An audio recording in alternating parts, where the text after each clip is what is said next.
So I think, part of my barrier for taking action or doing other things was trying to game plan around these ideas that weren't really mapped in reality. 100% consensus across the board without a successful program to show to date or a proof of concept, that's pretty much impossible, right? So how do you start with people that have shown implicit interest, departments or people in the organization that are good culture carriers that want to do this work, that want to work with you and partner with you and be part of this journey? I would say that that's step one, is identifying who those advocates are going to be. Hi everyone, welcome back to the All Inclusive podcast. On today's episode, I'm joined by Rod Mcleod, Vice President of Social Impact at Braze. In this episode, we delve into the crucial diversity, equity and inclusion challenges that organisations are facing and explore the ways organisations can align social impact with their DEI strategies.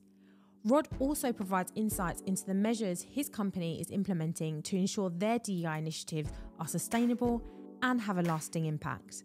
As always, before jumping into the video, make sure to hit that subscribe button, turn on your notification bell and follow on your favourite podcast platform so that you never miss an episode. That being said, let's jump in. Hi Rod, thanks so much for joining me. Hey Natasha, thanks for having me. Oh no, I'm so excited for this conversation. It's going to be a great one, I feel. So why not kick things off? Tell our listeners a little bit about you and your journey to where you are today. Yep. My name is Rod Mcleod. I am the Vice President of Social Impact at Braze. And in terms of my background and my story, my background is actually in marketing and communications. So I've been doing communications for about 12 years. I've done it at arguably 4 different organizations, the Japanese consulate, a tech PR agency, Kick, which at one point was a very popular chat app, and most recently Braze. And I've been at Braze for about 4 years. I joined to build out the communications function and team. And through working on a bunch of different side initiatives, such as trying to create a corporate social responsibility program here at Braze, ended up working on recommending that we build a social impact department that includes corporate social responsibility. Braze also decided to commit 1% of equity to charitable causes over the next 10 years, including that, and also diversity, equity, and inclusion. And workshop that with one other person on the people team, worked with the CEO on that as well. And once we had things in a good way, the CEO actually asked me if I was interested in building out this department, which was completely unexpected. But it was an interesting opportunity. And about a year ago, I decided to make the switch. I've never done these things professionally, which is probably about half of the people in this space so far. So it's been an interesting and very humbling journey over the past year or so. A lot of positives, some failures as well. But I also think that you learn the most from your failures. So I've been able to learn a ton over the past year. Yeah, no, totally. I completely agree with that. I think sometimes you've got to fall to know how best to pick yourself back up. And there's definitely, you see how much strength you've got and resilience you kind of have when you go through those failures. And there's a lot of lessons learned, which we can definitely dive into a little bit more in the conversation today. So with all of that you've kind of entered into, it's about a year or so into the role that you're in now, why did you decide to take the leap? What was the catalyst for you? Yeah, I thought a lot about this, and I would say that there's probably 2 main things.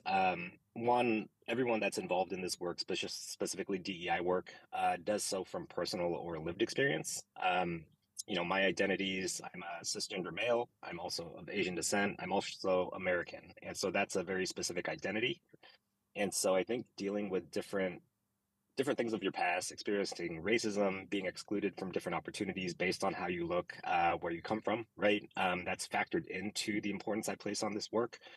And then I would say the other part was, my personal George Floyd moment. So for me, it was more of taking a step back when George Floyd was murdered, realizing that the experiences and the issues specific to racism or just systemic racism that I experienced 15 to 20 years ago still existed today, and there wasn't a lot of progress made in that. And at the point, I was senior at the company, and so I decided to raise my hand for some different initiatives, such as our DEI task force, to try to push these initiatives forward. And I think a lot of that has been interesting, and a lot of the pushback that you hear in the space, Google, Facebook, they've invested hundreds of millions of dollars. They can't solve this problem, therefore no one else can. I really think that's BS. And so it was really an interesting opportunity career-wise, but also, it was throwing my hat in the ring and saying that I don't think that because Google and Facebook couldn't make progress in this space, that doesn't mean it's an impossible problem. And I wanted to take a chance at trying to do better. Yeah. Oh, I love that. And I think what many people forget is that it's not a sprint. Like there isn't a golden ticket that or a code that needs to be cracked for everything to completely change. Like, I mean, if that was the case, I think the world would be a better place a long time ago. I think it takes collective thinking. It takes everybody really pitching in and digging deep in order to really move the needle. And it's going to take time. I think I agree, and I'm so glad that you put your hat in the ring. um, so, in doing so, what do you see is the most pressing DEI challenge that we're facing and organisations are facing at the moment? Yeah. And just going back to your comment on it will take time. Any DEI practitioner, consultant in-house will say that DEI is a journey, and it depends on where you are at on that journey. And most people are at the beginning of that journey, right? Um, and so in terms of the challenges facing organizations today, I would say that there's three to four that I would like to highlight, specifically based on my experience over the past years trying to work and build these programs. I would say one, there's a general reluctance to try and fail or try new things. People want programs to be successful. This is how business is done. This is how companies succeed. And so, in order to have a higher risk profile for some of these programs not to work, that's one of the issues. And people need to understand that, you need to make mistakes in order to make progress, specifically in this space. Um, Another one that I would highlight is this sense that DEI and diversity in general is a zero-sum game. So it means either you or me. It's not just growing the pie together. And so, putting this in the perspective of Braze, I've been here almost 4 years. The company when I started was 350 employees. Now we're 1,500 employees. So that concept of a zero-sum game doesn't really work in high growth tech and other companies and industries that are expanding, right? It's not the you or me, it's the together part of that people also need to understand. Right. Um, Another notion of diverse talent being less than, other than equal, and just not having the right opportunities. That's a definite mind shift that people need to think inward, right? Of how you think about these things. And then lastly, this whole notion of action. So if we think about things in kind of a three-step process, just because the rules of threes, everyone likes three things, easy to remember. I would say for DEI, there's a concept of acknowledging, discussing, and then acting. And I would say the George Floyd moment was really when everyone acknowledged that there was an issue and that there were these issues. We're kind of in the discussion stage, but at the same time, you eventually need to move into action. Otherwise, things are going to stay the same, right? We could discuss this all day, but if people don't act against this, both from changing their processes, their systems, how they think, there's not going to be a lot of progress in this space. Oh, I love those three steps. That's great. I'm very much a rule of three person as well. Sometimes when we're looking at 10, 11, 12 steps, I'm just like, oh no. Too many. No, that's too many. Yeah, I'm already out. But yeah, no, I totally agree with you. I think I hadn't really looked at it, broken it down into those three steps. But yeah, definitely. I think sometimes we do sit in that discussion stage a little bit too long. And I think an element of the reasoning for that is fear. And as you said, sometimes it's you just want, and one of the points that you also said as well is that it's the fear of failure and the fear of doing something new, doing something different. And I really think that if we get over that, we can really start putting some real action and putting action into those words that we're saying, that what we want to achieve and the goals that we've got for DEI. So how are you at Braze in engaging with your different stakeholders? Because you've gone from 350 to 1,500. So that's quite a big jump. So how do you, within your organisation, still keep on the same page with everybody that's coming in and that's new, and get everyone engaged in your DEI initiatives? Yeah, so I'll share a good lesson from our CEO that we had. So the CEO of Braze is my manager. And so in workshopping with him, and the reason why that is because if you think about initiatives that fall under social impact, including DEI, it's important that those go directly to the CEO, and that person has a seat at the table. So last year when we started kind of road mapping out different strategies, how these would work, trying to hire a consultant, I was trying to game plan with them about how we make this successful, how we get people bought in before these initiatives launched, because I didn't want to start it or engage with a consultant if that was going to stop in 3 months because someone didn't agree with it. Um, his perspective was pretty interesting, where like my assumption was we needed all 14 departments at the time to say, yes, this is an important business initiative. In reality, that's not going to happen. There's competing business initiatives. That's not saying that this is not important work. But his approach was you just need enough to show proof of concept. And once people see that your process, your updated process that is inclusive by nature, is better than what already exists, other departments are going to proactively come out to you and say, hey, I want to do that too. So I think, part of my barrier for taking action or doing other things was trying to game plan around these ideas that weren't really mapped in reality. 100% consensus across the board without a successful program to show to date or a proof of concept, that's pretty much impossible, right? So how do you start with people that have shown implicit interest, departments or people in the organization that are good culture carriers that want to do this work, that want to work with you and partner with you and be part of this journey? I would say that that's step one, is identifying who those advocates are going to be. And then I would say mapping this out to the rest of the organization. We do take an inclusion first approach to DEI, which means that we are trying to design DEI into the business process.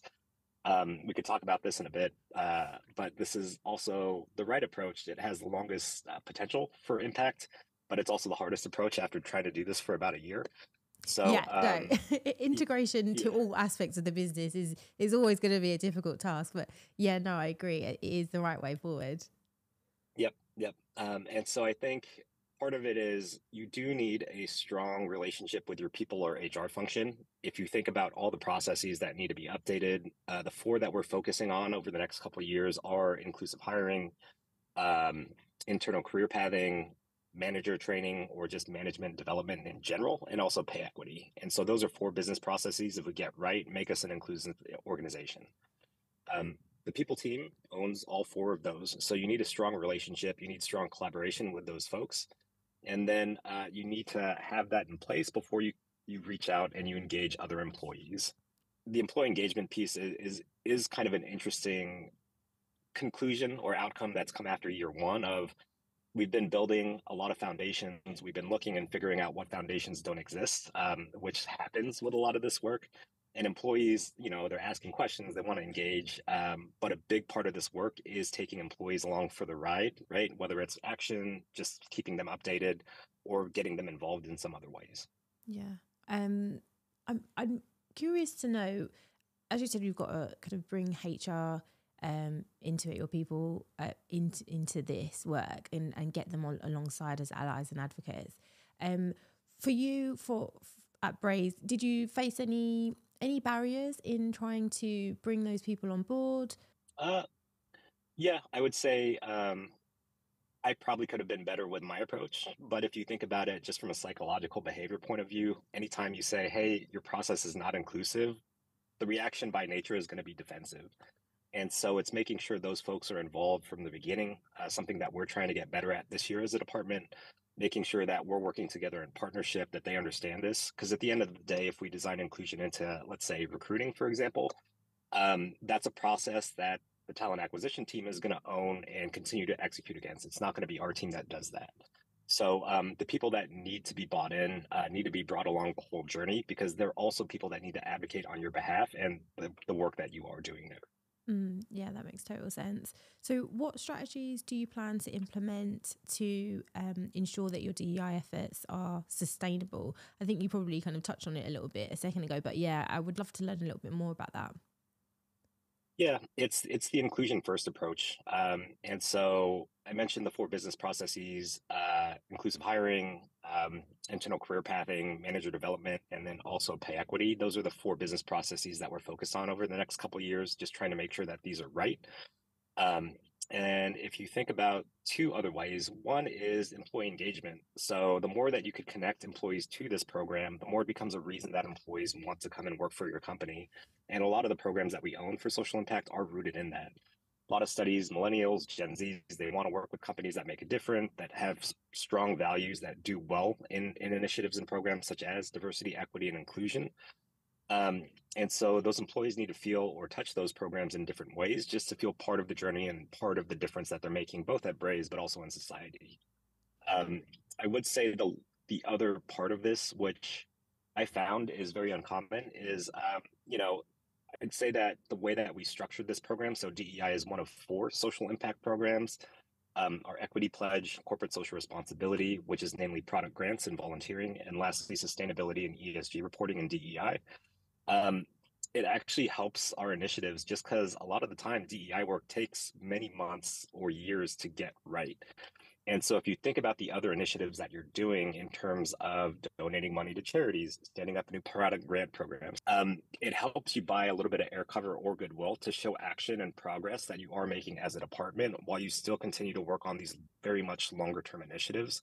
And so I would say DEI in isolation of not being included in a department that's like that, you lose out on momentum. You lose out on consensus building and employee engagement, but also yeah, it's an important part to connect these programs together. The one example I'll give you is the one product grant program we have is called Tech for Black Founders. We're going to take a minute to thank our friends at Dandi, the DEI analytics company, for supporting the show. To drive real change today, DEI leaders need to be strategic and they need to be data driven. That's why today's most successful DEI leaders use Dandi to measure and manage their DEI programs in real time, track key DEI metrics, and create reports at a push of a button. Are you ready to join the DEI measurement movement? Click the link in the description below to download your free essential guide to data-driven DEI transformation. And so this was also stood up in response to the murder of George Floyd. It really looked at one stat. VC funding to Black founders was only 1% back in 2020. Right now, that's 1.2% as of last summer. And so our initiative, since we are a marketing technology, is really give Braze to earlier stage companies, Black founded businesses, less than 30 million raised, less than 100 employees. And with our technology, you could potentially change your growth trajectory and have a better chance at raising funding and becoming a more sustainable business. This is one of the reasons why DEI is part of social impact, because, at the end of the day, Tech for Black Founders is a product grant program that sits under corporate social responsibility, but it also has specific goals tied to DEI just as part of its nature. And so the more that you could combine initiatives like this, the deeper impact you have, the more initiatives you could do. So I would say that it is a benefit for us that DEI does sit under social impact, but it was interesting coming into the space and meeting other people at different companies where these programs, departments, teams are not set up very similarly. And we're one of the very few that owns DEI under social impact. Yeah. Oh, I think in using the example that you use, it just makes total sense though, doesn't it? Like, I mean, you're all kind of striving for the same sort of goal. You're all wanting to create space for people that there isn't much space for, or there hasn't always been much space for. So if you know that you have the tools to be able to amplify their position, then why not steer towards that? It helps, like you said, like your corporate social impact, it helps your DEI initiatives. That the same goal is we want to help underrepresented groups thrive. So yeah, like it's interesting that you mentioned that it's not necessarily something that other organizations have. That's the setup that they have. Why do you think that is? I think part of it is, if you think about DEI as a function, it's still pretty nascent and new, I would say. And corporate social responsibility has started to morph into more social impact related initiatives. It's just kind of nomenclature at this point. I would say part of it is because DEI is considered a people team issue just because they own the processes. But in order for DEI to be successful, it needs to be an all company initiative, which is part of the challenge of trying to influence an organization and build programs that everyone can touch. What role do you think data plays in DEI efforts? So I'd say data is really important. And so it's been a foundational focus for us since day one. The reason why that is in the wake of the murder of George Floyd, Braze, like many other companies, stood up a DEI task force, not having a specific function to it. And a lot of the initiatives that we try to push forward or questions that we try to ask to understand more, one, there either wasn't data available, we didn't have benchmarks available, therefore we couldn't progress or move forward with any of these programs. And so if you think about a lot of the DEI work, you have to remove barriers or reasons why people say no, with data being one of the first and foremost ones of, oh, we don't have the data, therefore we can't do that. And so the foundation that we're trying to lay specifically here is making data available to a broader set of people, not just us, not just the people team, but different department leaders, different department employees, where people have access to this data. They could then, put this in team meetings, monthly all hands, and actually action against it versus just us holding the clipboard. So I think one, it's very foundational. Two, we're trying to take an approach with data where everyone had like a specific group of people or more people have access to it. And three, we're using it for help with prioritization and also just direction. Oh, great. And I know because for me, from speaking to other organisations, it's difficult when it comes to the data. It's sometimes you're having to pull from about 6, 7 different software systems. Like the talent acquisitions team have one software that they use. You've got HR that uses another. So in order to pull all of that together, it can be very time consuming. So from what you're saying is that you are working on having a system which everyone can pretty much go into and access and pull information from. Yeah, that's right. And we also face some of the similar challenges, the two HRIS systems that we've had since I've been here, Bamboo HR and also Workday. And so working through these challenges, the issues are the inputs that Bamboo has are not one-to-one matches with Workday. And so you have to resolve a lot of these things. A lot of folks don't realize this takes a ton of time to resolve and put in the right way. You also deal with different privacy challenges of like who has access, who doesn't, how do you resolve these things, just because it's a lot of sensitive data and information. So far in your journey with that, what have you found has been the most effective tool or resource in order to be able to achieve what you wish to achieve with the data that you've got? Yeah, so we're using a tool called Dandi right now, which is DEI analytics. And so Dandi was the fastest way that we could get started and get data in people's hands versus doing an internal build with like a Looker dashboard or Tableau, for example. And so it was out of the box. It had a lot of interesting templates that we already had. And the team being a smaller startup at this point is actually advantageous to us because they're good at listening to feedback, making adjustments on the product and the product roadmap. So this has been a strong tool for us that we're trying to operationalize in a way and connect to different programs like the inclusive hiring process as well. Yeah. Oh, great. It's good to hear. So, just before you leave us, I'm sad for you that this conversation is going to end now because I think you've given us some really great things to think about and some lovely advice and tips. So just before you do go, what advice would you give, just one piece of advice would you give to DEI leaders that are currently on the start of their DEI journey? Ooh. So I would say you need to have patience and you also need to have strong resolve and confidence that you are doing the right thing. There's going to be there's going to be high highs, but probably more low lows in year one, year two of just, not being successful, failing at certain things, not having the reaction that you want, working with different people. And so it takes people that can have resilience to be successful working on these initiatives, people that can be empathetic, people that can be patient. And it's also at the end of the day, a hard job that will be emotionally exhausting at certain points in time. So that's a lot. That's more than one. But I would say you need to have a strong resolve that you're doing the right thing, and that needs to be consistent throughout your journey. Otherwise, I don't think, yeah, it's going to be a very tough job. Yeah, no, I totally get that. I think that's great advice. And is there a particular technique or something steps that you take to really kind of ground yourself and protect your own sort of emotional and mental well-being with doing this work?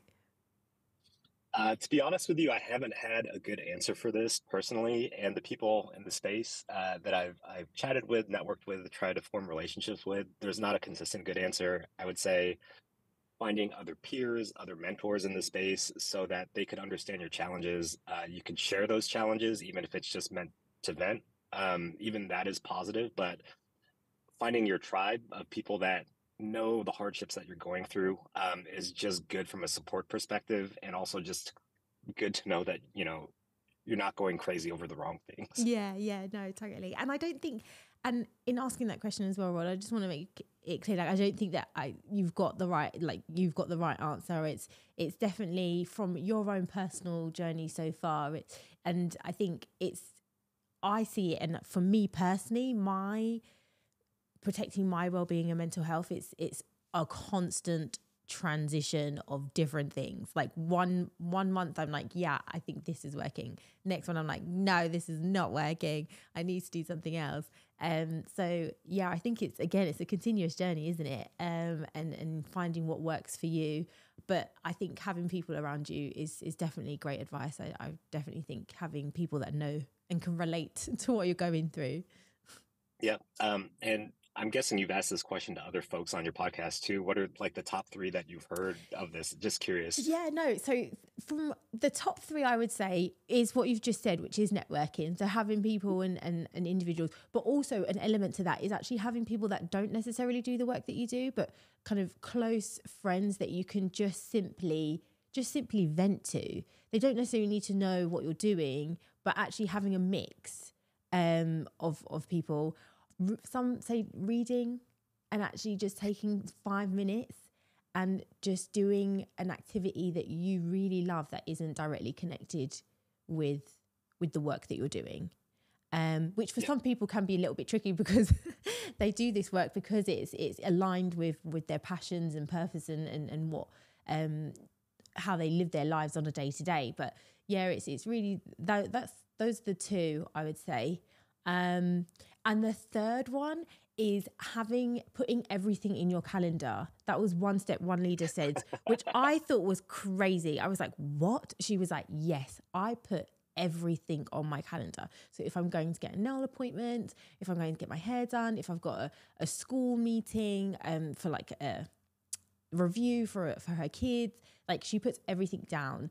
So she knows that she doesn't overshadow certain things, if that makes sense. So if she can see in her calendar, right, I've got to go and do the school run, or I've got something for my kids that I need to attend, she ensures that time is definitely blocked out and there's nothing that's going to kind of overshadow on top of that, which I thought was a really good thing. But I'm still not there yet. I'm still not there yet. But yeah, those are the three things that I think most cropped up the most. Okay, no, that's super helpful. So again, Rod, thanks so much for speaking with me today. How can our listeners connect with you? Yeah, so I would say I'm active on LinkedIn. I've started to use Twitter a little bit less in this role than versus in communications. So my Twitter handle is Masrod, MASROD. But yeah, either of those two avenues, feel free to reach out, ask questions, message me, and connect. I will be putting a link to your LinkedIn and Twitter handles for anyone who wants to connect with you. They can reach out to you. Once again, Rod, thanks so much for joining me today, and I wish you all the best in the future with Braze. All right. Thank you so much. Thanks for having me.